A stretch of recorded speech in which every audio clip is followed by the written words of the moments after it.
कोण शिकवणार? Civic sense कसं येणार? काही इन्फ्लुएन्सर्स, कंटेंट क्रिएटर आहे जे त्यांच्या पद्धतीने करत आहे, पण तुम्ही किंवा मी कोणाला बळजबरी करू शकत नाही. आपण काय पोलीस नाही आहोत, ना आपण सरकार आहोत की एखादा नवीन कायदा आणू शकतो, ना आपण कोणावर दंड लावू शकतो चुकीचं केल्यावर. त्यामुळे हे उघड आहे की हे काम सरकारलाच करावं लागेल. शाळेच्या अभ्यासक्रमात सिव्हिक सेन्स शिकवला जावा. घाण पसरवल्यास दंड आकारण्यात यावा, पण दंड तुम्ही तेव्हाच लावू शकता जेव्हा स्वच्छता असेल किंवा सिस्टीम असेल. म्हणजे विचार करा, जो माणूस घाणेरड्या वस्तीत राहतो, ज्याच्या आजूबाजूला कोपऱ्यामध्ये कचऱ्याचा ढीग आहे, ज्याच्या आजूबाजूला चिखल साचलेला आहे, ज्याच्या आजूबाजूला सांडपाणी आहे, डास आहे, त्याच्या मुलांनी कधीच सरकारी शाळेत स्वच्छ टॉयलेट बघितलेले नाही. म्हणजे असं समजा, ज्या माणसानं आयुष्यात कधी स्वच्छताच बघितली नाही, तुम्ही त्या व्यक्तीला काय सिव्हिक सेन्स शिकवणार? अगोदर त्याच्या आजूबाजूला स्वच्छता करा, मग त्याला सांगा की घाण करू नकोस. अगोदर डस्टबिन लावा आणि मग सांगा की कचरा डस्टबिन मध्येच टाकायचा. पब्लिक टॉयलेट्स बनवा जिथे स्वच्छता असेल, पाणी असेल, साबण असेल, मग सांगा टॉयलेट वापरायचं आणि फ्लश करायचं. रस्त्याच्या कडेला फुटपाथ असू द्या, सायकल लेन असू द्या, जागोजागी सुंदर फुलं असू द्या, मग सांगा फुल तोडू नका. पण जर हाच घाणीत राहणारा माणूस एखाद्या स्वच्छ महागड्या सोसायटीत गेला जिथे त्याला फुलं दिसली, तर साहजिकच तो ती फुल तोडायला इच्छुक होईल, कारण त्याच्यासाठी ती सुंदरतेची पहिली ओळख असेल. मी फुल तोडणं योग्य ठरवत नाही, फक्त एवढंच म्हणतोय की त्याच्या दृष्टिकोनातून विचार करा, ज्याने कधीच स्वच्छ सुंदर गोष्टी पाहिल्याच नाहीत, त्याचं वागणं कसं असेल. लोकांमध्ये एक घाणेरडी मानसिकता असते. जिथे घाण आहे सगळे घाण करतात, तर त्यांनाही गाडीची काच खाली करून रॅपर रस्त्यावर फेकताना काहीच वाटत नाही. पण जिथे स्वच्छता आहे, जिथे त्यांना वाटतं की मी घाण केलं तर सगळ्यांची नजर माझ्यावर असेल, तिथे तोच माणूस चिप्सचं रॅपर फेकायला घाबरतो. याचं उदाहरण भारतीय शहरातही दिसतं. जसं की दिल्ली मेट्रो बघा, एअरपोर्टवर बघा किंवा मॉल्स बघा. काही हट्टी लोक सोडली तर बहुतेक लोक खरंच या ठिकाणी घाण करत नाहीत. त्यांना भीती वाटते की लोक त्यांच्याबद्दल काय विचार करतील. ते सगळ्यांच्या नजरेत यायला इच्छित नाही, आणि हे फक्त यासाठी कारण या ठिकाणी आधीपासूनच स्वच्छता आहे, एक सिस्टीम सेट आहे. म्हणून जोपर्यंत सरकार पहिलं पाऊल उचलत नाही तोपर्यंत काहीही साध्य करणं खूप खूप कठीण आहे.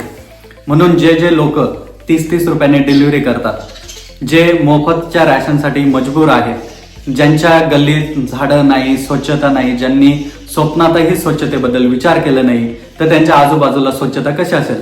त्याच्यासाठी एक प्रॉपर सिस्टीम, त्याच्यासाठी एक चांगली सरकार, एक चांगलं टूल्स, तेव्हाच या गोष्टी मिळतील. आपोआप रिझल्ट आपल्याला मिळेल. जरी लोकांचा सिव्हिक सेन्स खराब असला तरी तुम्हाला अजून ही गोष्ट खूप चांगल्या पद्धतीत समजेल जेव्हा मी डेन्मार्कचं उदाहरण तपशिलात तुम्हाला पुढे सांगेन. आता बोलूया सिव्हिक सेन्सच्या मागची तिसरी समस्या, जी आहे एम्पथी. ते आपल्या बबलमध्ये राहून खुश असतात.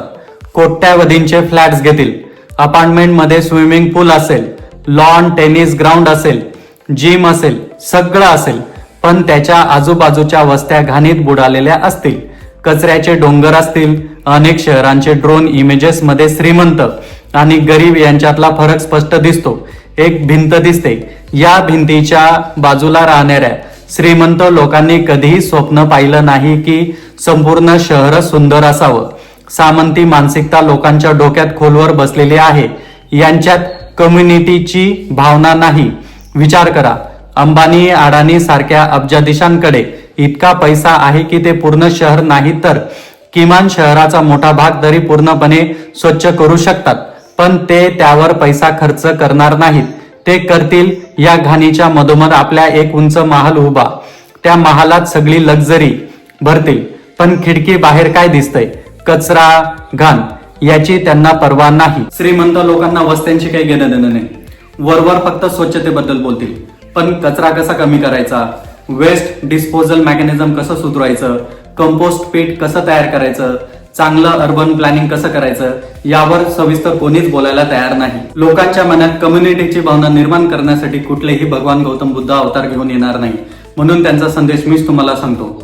तुम्ही घाण केली तर ती दुसरे कोणाला साफ करावं लागेल याचा विचार करा. म्हणून घाण करू नका.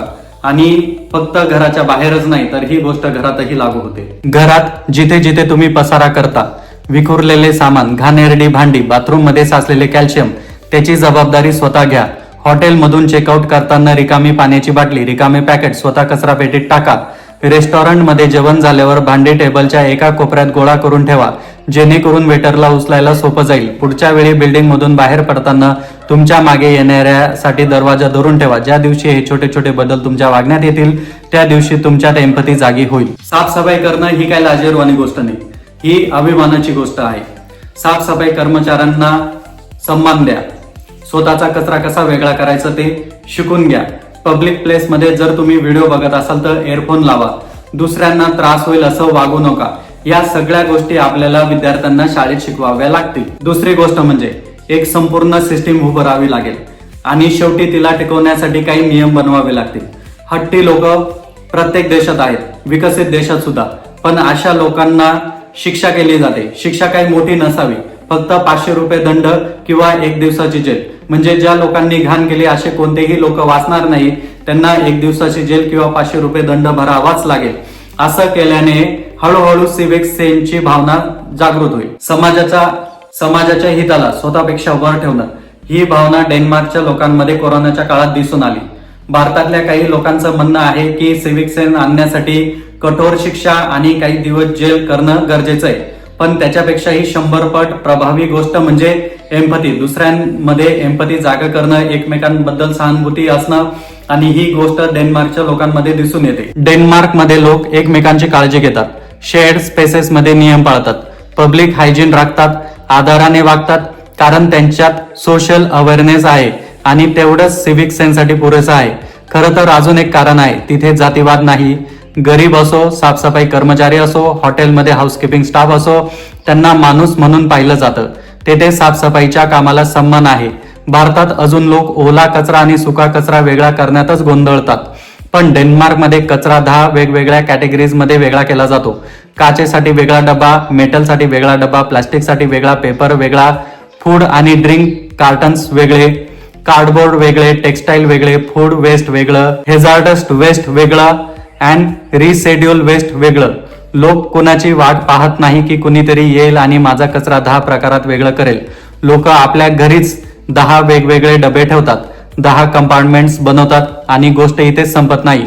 जो सर्वात जास्त तयार होणारा कचरा आहे तोच घरातून उचलला जातो, पण हेझार्डस वेस्ट, टेक्सटाईल, इलेक्ट्रॉनिक वेस्ट हे सगळं स्वतः गोळा करून तुम्हालाच रिसायकलिंग सेंटर मध्ये घेऊन जावं लागतं. एका शहरात साधारण 3 ते 4 रिसायकलिंग सेंटर असतात. लोक स्वतः तिथे जाऊन कचरा जमा करतात. विचार करा, भारतात असं असतं तर बहुतेक लोक आळशीपणाने हेझार्डस वेस्ट साध्या कचऱ्यात टाकले असते, जे आत्ताही करतात. आणि ही गोष्ट फक्त डेन्मार्क मध्येच नाही तर बहुतांश विकसित देशांमध्ये जसं की न्यूझीलंड, स्वित्झर्लंड, जर्मनी अशा देशांमध्ये पण असंच आहे. स्वित्झर्लंड मध्ये कचरा टाकण्यासाठी शुल्क आहे. तुम्ही फक्त म्युनिसिपल बॅग मध्येच कचरा टाकू शकता आणि त्या बॅग विकत घ्याव्या लागतात. पण रिसायकलिंगची सुविधा मोफत असते, जेणेकरून लोकांना प्रोत्साहन मिळेल.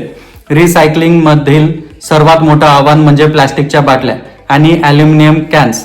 भारतात प्लास्टिकची समस्या इतकी मोठी आहे की लडाखची पँगोक लेक असो किंवा चंदीगडची सुकना लेक, केरळ असो किंवा मणिपूर, प्लास्टिक वेस्ट सर्वत्र दिसतो. पण ही समस्या तुम्हाला बहुतेक युरोपियन देशात दिसणार नाही, कारण डेन्मार्क आणि जर्मनी सारख्या देशात प्लास्टिक बाटल्यांसाठी डिपॉझिट सिस्टीम आहे. तुम्ही वेंडिंग मशीन पाहिली असतील, जिथे पैसे टाकून बाटली मिळते. तिथे रिव्हर्स वेंडिंग मशीन असतात, जिथे तुम्ही रिकामी बाटली टाका आणि बदल्यात पैसे मिळवा. जेव्हा तुम्ही प्लास्टिक बाटली विकत घेता तेव्हा थोडे जास्त पैसे द्यावे लागतात, ते डिपॉझिट असतं. आणि जेव्हा रिकामी बाटली परत देता तेव्हा ते डिपॉझिट तुम्हाला परत मिळतं. इतकं साधं आहे. सिस्टीम तयार करा, लोक आपोआप त्याच्यात बसतात. आणि शेवटी प्रश्न लोकांचा नसतो, सिस्टीमचा असतो. भेटूया पुढच्या व्हिडिओमध्ये.